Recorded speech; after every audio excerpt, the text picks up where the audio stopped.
Hello everyone, welcome to our channel, and today we will see how we can fix the issue of WhatsApp status audio overlapping. So for that there are several solutions and I will be giving you out some of them.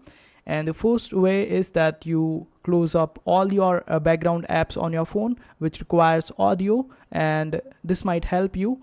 And also if the screen mirroring is on your mobile device, then go to the settings and remove the screen mirroring option on your settings or disable it. And if the problem still persists, then you can simply go to Play Store or App Store and search for WhatsApp. And here, if your WhatsApp is not up to date, then you will see the option of update. Just update your WhatsApp to the latest version and this problem should go.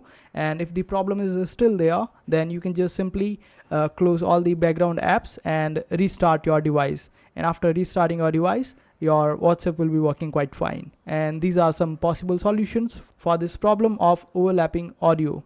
So I hope this video was helpful. Make sure to hit that like button and also subscribe to our channel for more helpful videos.